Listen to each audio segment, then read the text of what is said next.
जय हिंद दोस्तों, स्वागत है आप सभी का हमारे YouTube channel PK learning point में। दोस्तों, आज हम क्लास 10th के फिजिक्स के पहला चैप्टर प्रकाश के परावर्तन और अपवर्तन के बारे में जानेंगे। इससे पिछली वीडियो में हमने इसका पार्ट 1 अपलोड कर चुके हैं। यदि आप अभी तक नहीं देखे हैं तो प्ले लिस्ट में जा कर के उस वीडियो को देख लें। आज का ये पार्ट दूसरा होगा पहला ही चैप्टर का। तो चलिए देखते हैं, हम लोग पहला प्रश्न को देख लेते हैं।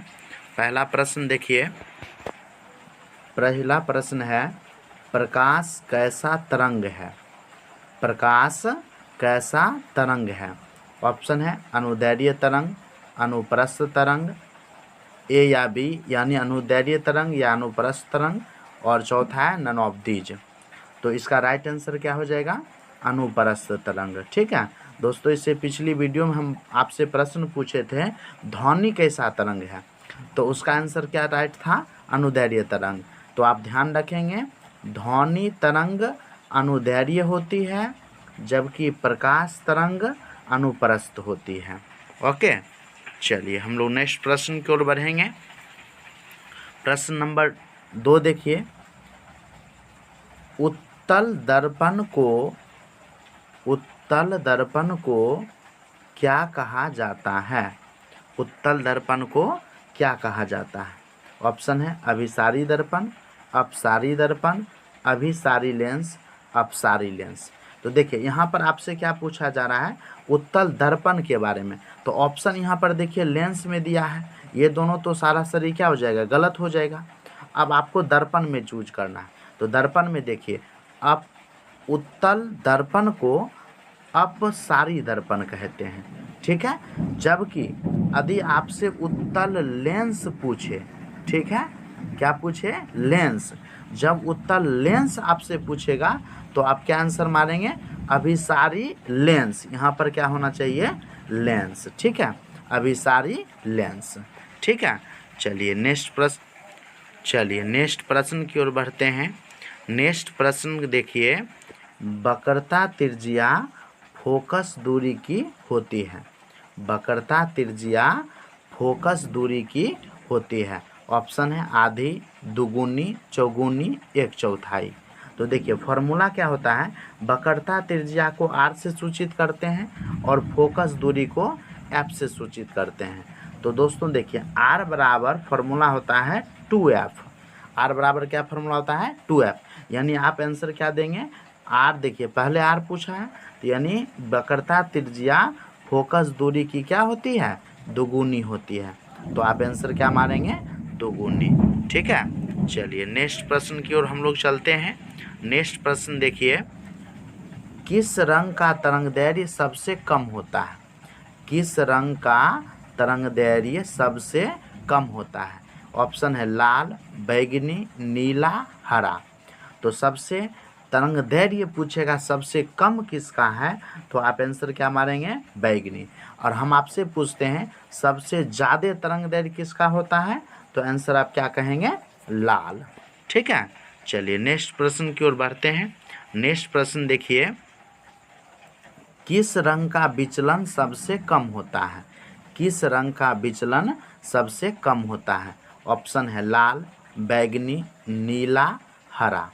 तो देखिए दोस्तों, जिस रंग का तरंगदैर्घ्य जितना अधिक रहेगा उसका विचलन उतना ही कम होता है। तो देखिए, तो किस रंग का तरंगदैर्घ्य सबसे ज़्यादा होता है? तो लाल का।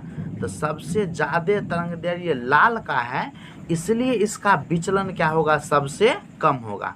तो देखिए हमसे यहाँ क्वेश्चन क्या पूछा रहा था? किसका विचलन सबसे कम होता है? तो आंसर क्या करेंगे? लाल। यही में देखिए हमको प्रश्न पूछ देता कि किसका विचलन सबसे ज़्यादा होता है, तो देखिए जिस रंग का तरंगदैर्घ्य जितना कम रहेगा, तो सबसे कम तरंगदैर्घ्य तो बैंगनी का था, इसलिए बैंगनी का सबसे ज़्यादा विचलन होगा। ठीक है, चलिए अगले प्रश्न की ओर हम लोग बढ़ते हैं। क्वेश्चन नंबर 6 को देखिए। क्वेश्चन नंबर 6 है, प्रकाश की चाल अधिकतम होती है, यानी सबसे ज़्यादा स्पीड से प्रकाश की चाल किस माध्यम में होती है? निर्वात में, कांच में, जल में, हवा में। तो इसका राइट आंसर क्या हो जाएगा? निर्वात में। ठीक है, ध्यान रखेंगे। चलिए नेक्स्ट प्रश्न की ओर बढ़ते हैं। बहुत इजी सा प्रश्न है। खतरा का संकेत क्या होता है? खतरा का संकेत क्या होता है? ऑप्शन है काला, लाल, हरा, पीला। तो इसका राइट आंसर क्या हो जाएगा? लाल। ठीक है। चलिए नेक्स्ट प्रश्न की ओर बढ़ते हैं। नेक्स्ट प्रश्न देखिए, अभी हम आपको तुरंत बताए थे इसका कॉन्सेप्ट। देखिए क्या पूछ रहा है, जिस रंग का तरंग दैर्घ्य जितना अधिक होता है उसका विचलन उतना ही होता है, कम, अधिक, कम या अधिक, सभी। तो देखिए जिस रंग का तरंग दैर्घ्य जितना अधिक रहेगा, ठीक है, उसका विचलन उतना ही क्या होगा? कम होगा। और यहीं पर पूछ देता है जिस रंग का तरंग दैर्घ्य जितना कम होता है, यहाँ क्या पूछ देता है, अगर कम होता है तो आप आंसर क्या मारते? उतना ही उसका विचलन क्या होगा? अधिक होगा। ठीक है। चलिए नेक्स्ट प्रश्न की ओर अब हम लोग बढ़ते हैं। नेक्स्ट प्रश्न देखिए, रोगियों का नाक, कान इत्यादि जांच करने में किस दर्पण का प्रयोग किया जाता है? ठीक है, चिकित्सक द्वारा यानी डॉक्टर के द्वारा रोगियों का नाक, कान आदि जांच जो किया जाता है वो उसमें किस दर्पण का प्रयोग किया जाता है? देखिए दोस्तों यहाँ पर ऑप्शन है लेंस में, उत्तल लेंस, अवतल लेंस। ये दोनों तो श्योर गलत हो जाएगा। अब देखिए अब आपको चूज करना है मात्र दो ऑप्शन में, उत्तल दर्पण या अवतल दर्पण। तो आंसर क्या हो जाएगा? अवतल दर्पण। ठीक है, क्योंकि अवतल दर्पण का काम होता है किसी भी छोटा वस्तु को बड़ा दिखाई देना। तो देखिए नाक कान में यदि छोटा सा कहीं घाव वगैरह वगैरह जो भी चीज़ रहता है तो वो बड़ा दिखता है, जिससे डॉक्टर आसानी से उसके बारे में जान पाते हैं। ठीक है, तो आप क्या ध्यान रखेंगे कि रोगियों का नाक कान जांच करने में जो है अवतल दर्पण का प्रयोग किया जाता है। चलिए नेक्स्ट प्रश्न की ओर अब हम लोग बढ़ते हैं। नेक्स्ट प्रश्न को देखिए। नेक्स्ट प्रश्न है लेंस सूत्र होता है। देखिए दोस्तों बहुत इंपॉर्टेंट प्रश्न है। लेंस सूत्र क्या होता है? ऑप्शन है 1/u माइनस 1/v बराबर 1/f, 1/v माइनस 1/u बराबर 1/f। तीसरा ऑप्शन है 1/v प्लस 1/u बराबर 1/f, और चौथा ऑप्शन है 1/u प्लस 1/v बराबर 1/f। तो दोस्तों इसका राइट आंसर क्या हो जाएगा? Option number B, 1/v minus 1/u बराबर 1/f। अब देखिए यहीं पर अगर आप प्लस लगा देते यानी 1/v प्लस 1/u बराबर 1/f, तो ये किसका सूत्र हो जाता? दर्पण का। ठीक है, तो दोनों क्वेश्चन इंपॉर्टेंट है, ध्यान रखेंगे आप। दर्पण सूत्र आपसे पूछेगा तो आप आंसर मानेंगे 1/v प्लस 1/u बराबर 1/f। जबकि आपसे लेंस सूत्र पूछेगा, लेंस सूत्र, तो आप आंसर मानेंगे 1/v माइनस 1/u बराबर 1/f। चलिए नेक्स्ट प्रश्न की अब हम लोग बढ़ेंगे। नेक्स्ट प्रश्न को देखिए। नेक्स्ट प्रश्न है फोटोग्राफी कैमरा का अभिदृश्यक होता है। ऑप्शन है अवतल लेंस, उत्तल लेंस, अवतल दर्पण, उत्तल दर्पण। तो दोस्तों इसका राइट आंसर क्या हो जाएगा? उत्तल लेंस। फोटोग्राफी कैमरा का अभिदृश्यक कैसा होता है? उत्तल लेंस। ठीक है। चलिए नेक्स्ट प्रश्न की अब हम लोग बढ़ेंगे। नेक्स्ट प्रश्न है देखिए, सरल सूक्ष्मदर्शी में किसका उपयोग होता है? सरल सूक्ष्मदर्शी में किसका उपयोग होता है? अवतल दर्पण, अवतल लेंस, उत्तल दर्पण, उत्तल लेंस। तो इसका राइट आंसर क्या हो जाएगा? उत्तल लेंस। सरल सूक्ष्मदर्शी में उत्तल लेंस का प्रयोग किया जाता है। चलिए नेक्स्ट प्रश्न की अब हम लोग बढ़ते हैं। नेक्स्ट प्रश्न को देखिए। नेक्स्ट प्रश्न है किसी माध्यम के अपवर्तनांक का मान होता है। किसी माध्यम के अपवर्तनांक का मान क्या होता है?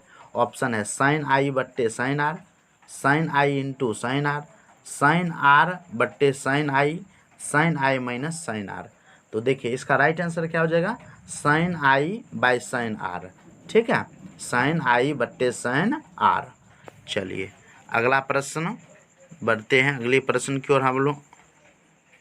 अब देखिए अगली प्रश्न है निर्वात में प्रकाश की चाल होती है। निर्वात में प्रकाश की चाल क्या होती है? दोस्तों यही ना आपको बताए थे, प्रकाश की चाल सबसे अधिक स्पीड किस में होगा? निर्वात में होगा। अब कितना होता है ये आपको बताना है। ऑप्शन है 3 × 10⁸ मीटर पर सेकेंड, दूसरा ऑप्शन है 3 × 10⁸ किलोमीटर पर सेकेंड। तीसरा है 3 × 10⁸ किलोमीटर पर घंटा। और चौथा है 3 × 10⁸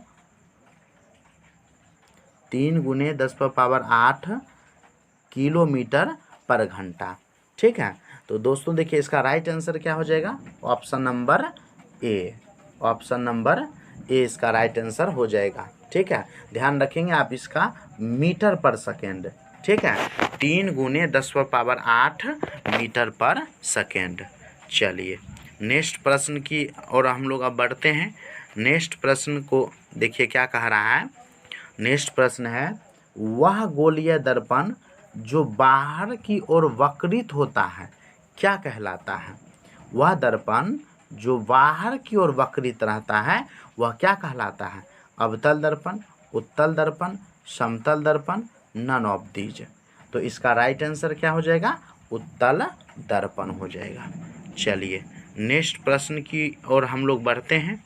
नेक्स्ट प्रश्न को देखिए, उत्तल लेंस से बना प्रतिबिंब होता है।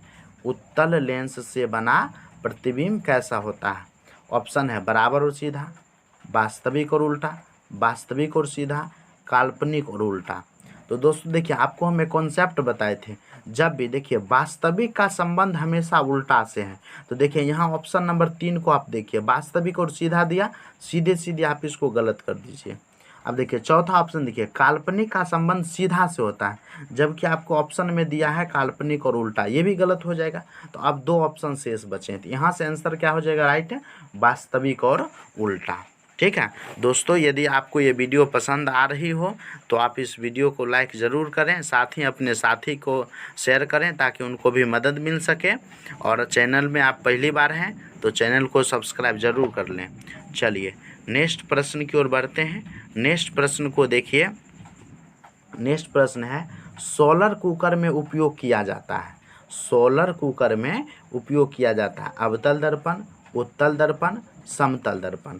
तो इसका राइट आंसर क्या हो जाएगा, अवतल दर्पण। ठीक है, सोलर कुकर में किसका उपयोग किया जाता है, अवतल दर्पण का। चलिए नेक्स्ट प्रश्न की ओर बढ़ते हैं हम लोग। नेक्स्ट प्रश्न को देखिए। नेक्स्ट प्रश्न है, अवतल लेंस का आवर्धन बराबर होता है। अवतल लेंस का आवर्धन बराबर होता है U/V, U/V, U+V, V/U। तो इसका राइट आंसर क्या हो जाएगा, V/U। चलिए नेक्स्ट प्रश्न की ओर अब हम लोग बढ़ते हैं। नेक्स्ट प्रश्न को देखिए। नेक्स्ट प्रश्न है, किस लेंस द्वारा सिर्फ काल्पनिक प्रतिबिंब बनता है। किस लेंस द्वारा सिर्फ काल्पनिक प्रतिबिंब बनता है। अवतल लेंस, उत्तल lens, bifocal lens, none of these. तो इसका राइट आंसर क्या हो जाएगा, तो इसका राइट आंसर क्या हो जाएगा, अवतल लेंस। चलिए नेक्स्ट प्रश्न की ओर अब हम लोग बढ़ते हैं और ये वीडियो का लास्ट प्रश्न है। देखिए प्रश्न है, एक अवतल दर्पण की फोकस दूरी 10 सेंटीमीटर है तो वक्रता त्रिज्या क्या होगी। अभी से देखिए, इससे पहली क्वेश्चन में ही आपको हम सूत्र बताए हैं, वक्रता त्रिज्या को कैसे सूचित करते हैं, R से। ठीक है, तो R बराबर आपको हम प्रश्न क्या लिखे हैं, 2f सूत्र लिखे थे, R बराबर 2f। तो यहाँ देखिए वक्रता त्रिज्या हमसे R पूछा जा रहा है, तो वक्रता त्रिज्या फोकस दूरी की क्या होती है, दुगुनी। तो देखिए यहाँ फोकस दूरी तो 10 सेंटीमीटर दे दिया है, तो इसकी दुगुनी कर देंगे तो क्या हो जाएगा, 20 सेंटीमीटर। तो इसलिए इसका राइट आंसर क्या हो जाएगा, 20 सेंटीमीटर। ठीक है।